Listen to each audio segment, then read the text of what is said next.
Hello and welcome. Today we are going to be talking about SBA deal management for brokers, how to navigate the SBA financing process and set expectations with both buyers and sellers. My name is Burke Purcell. I am the CEO and founder of LoanBud. LoanBud and Transworld have a special partnership. LoanBud helps facilitate the SBA financing on change of ownership transactions. Bit of history about LoanBud. We started out as a division of a public bank and a top 10 national SBA lender. At the end of 22, we parted ways with that bank to become an independent marketplace. So today we partner with over 50 SBA lenders on our platform. We are the only marketplace in the United States that is fully dedicated to SBA financing. And because we have over 50 lenders on our platform, we have a very, very deep and wide credit box. So we're able to help a lot of folks get SBA financing. I am the founder and CEO. As I mentioned, I have over 2 decades in SBA lending. I have grown and scaled multiple lending operations. I'm a real advocate for the self-employed community. I believe Main Street small businesses are very underrepresented and don't always have the right information that they need. And when I was a part of a bank, I really observed a lot of inefficiencies in the SBA space, and that is part of what set me on this mission to create a better path for SBA financing and to make it easy. Let's talk about your role in the financing aspect of a deal. So as a business broker, you think you just need to go out there, find listings, let the buyers come to you, and then the deals will close.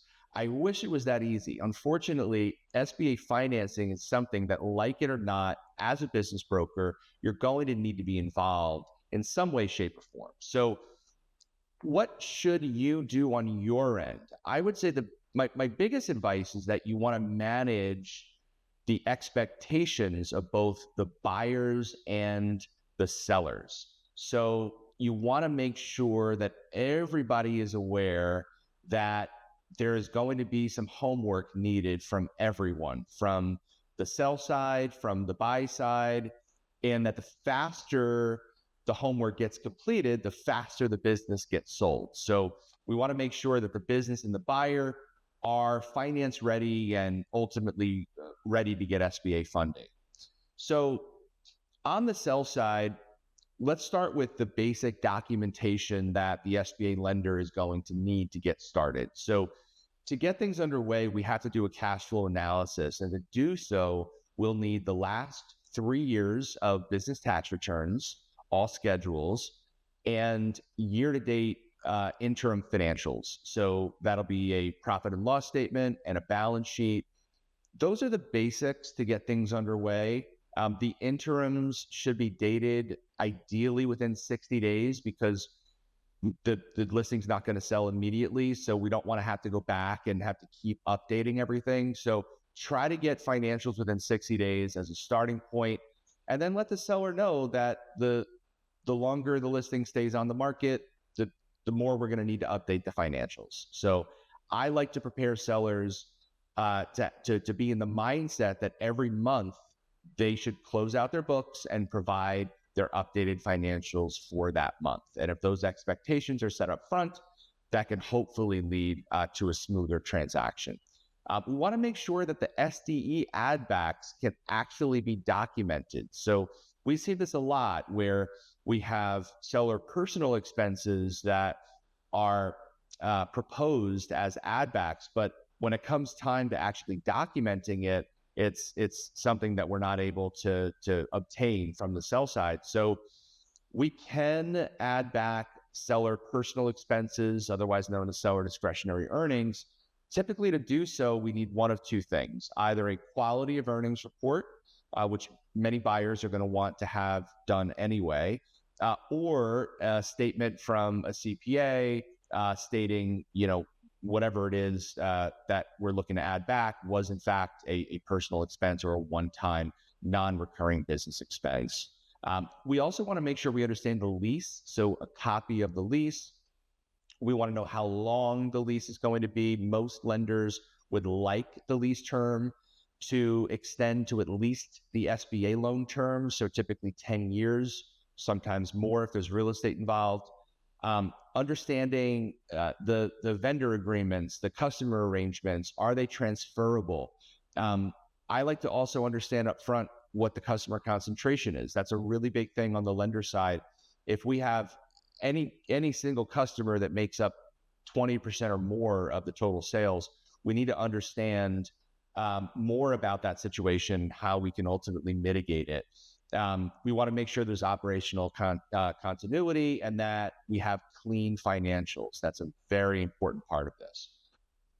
And then we want to make sure that the buyer is prepared on their side. So we have to make sure the buyer has the money. So a minimum of a 10% equity injection plus a little bit of cushion. I typically like to see 15% of the target acquisition price in some sort of liquidity position for the buyer, whether that's checking, savings, stocks, bonds, even 401k, as long as they can draw on it. We want to make sure we have at least 15% of the acquisition price.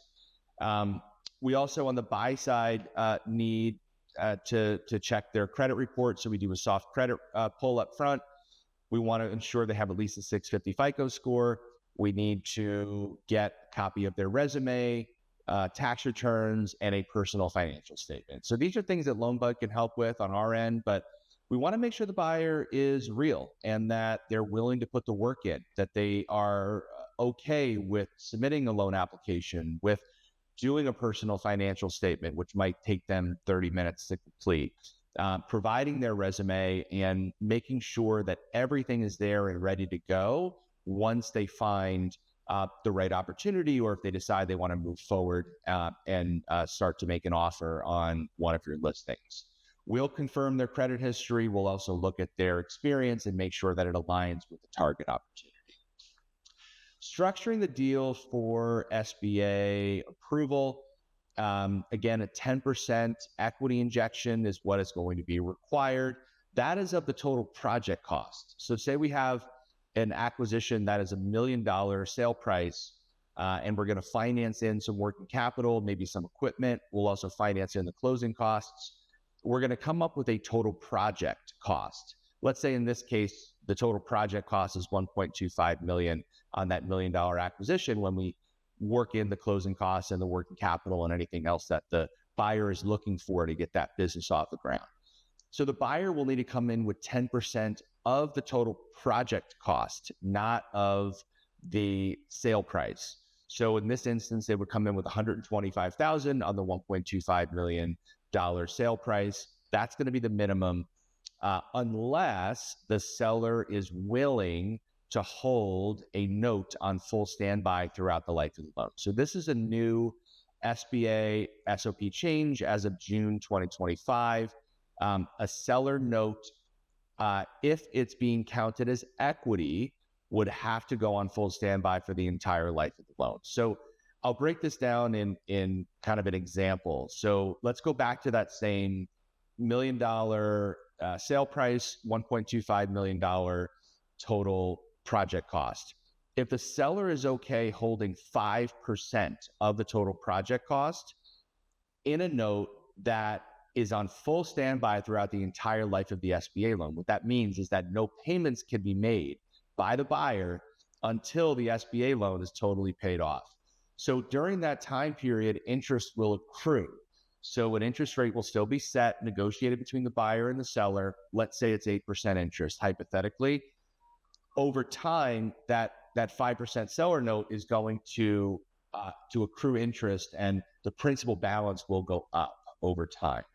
So if the seller is willing to do that and hold a note of 5% on full standby, then the buyer can actually come in with just 5%. So that's a real creative way for an otherwise qualified buyer who's maybe cash strapped to be able to buy a business with only 5% down. When we're also looking at structuring a deal, we want to look at working capital and what do we want to build into the deal. So is any working capital going to convey with the sale? Is there a working capital peg? Or is the business going to be conveyed with no debt, no cash, which we do see sometimes. So we want to work with the buyer to understand what kind of working capital do you need for initial operating expenses, What is the cash conversion cycle of the business and the AR AP float between those two items? And then ultimately, what are your growth plans? So do you want to hire people? Do you want to invest into marketing or technology? All of these things we can build in to the loan up front. Earnouts are not allowed under SBA rules, but we can have forgivable notes. So if the buyer wants to see certain metrics hit, financial metrics such as revenue marks or even customer concentration, not being an issue, these things can be worked out with a forgivable note if those metrics are not hit.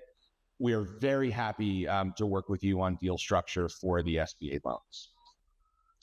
Let's talk about managing the deal timeline and what a realistic timeline is for the SBA financing process.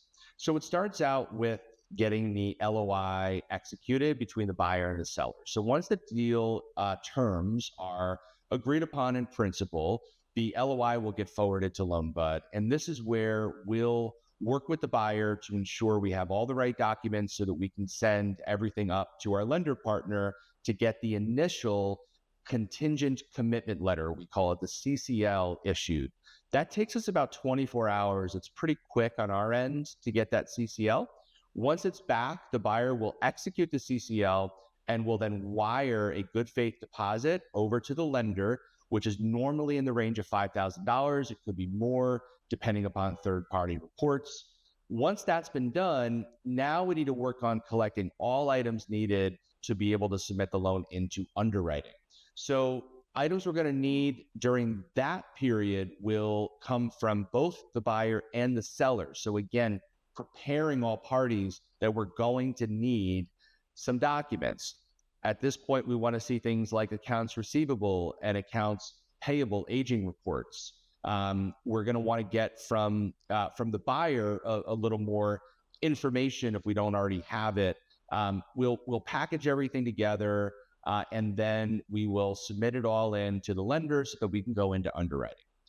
Underwriting takes on average 7 to 10 days. Once the loan is underwritten, the underwriter will come back with questions. This is normal. It's part of the process. We'll get underwriting questions. We'll go to the buyer and we'll ask any questions that we need to of the buyer. Oftentimes, though, at this stage, it's on the sell side. There's going to be questions about historical revenue trends. Why did this go up or down? Explain a certain aspect of the business. So we really want at that point to get our questions answered as fast as possible so that we can get full loan approval. Once the full loan approval is issued, we're now in closing. So the closing department is where deals can take either a lot longer or a lot shorter. They can vary tremendously. On average, in closing, we're about 30 days. So we can go faster if we work on getting the items that we need in advance of us getting into the closing department. So our process at LoanBud is that we run parallel paths. What I mean by that is that when we submit the loan into underwriting, we're already going to start working on the closing items because we know we're going to need these items eventually. And our approval rate when we submit a loan to underwriting is over 97%. So if we send it into underwriting, it's likely going to get approved. So why not start working on those items now? So once we get all the third-party reports, the approvals, the lender signed off on everything, we'll get the SBA authorization and we will go to closing. Our goal is 45 days from underwriting submission to closing. It can always take a little bit longer depending upon the situation with the deal and really how fast we can get documents back from the buyer and the seller. So I like to put a timeline on it. I like to say we would like these documents back in 24 hours. And that's a way where the broker can be very helpful as well, especially on the sell side. So LoanBud's role in the process is that we're going to start by pre-qualifying listings up front for SBA financing. We'll do this in about 24 hours. We can issue an SBA pre-qualification letter for that listing.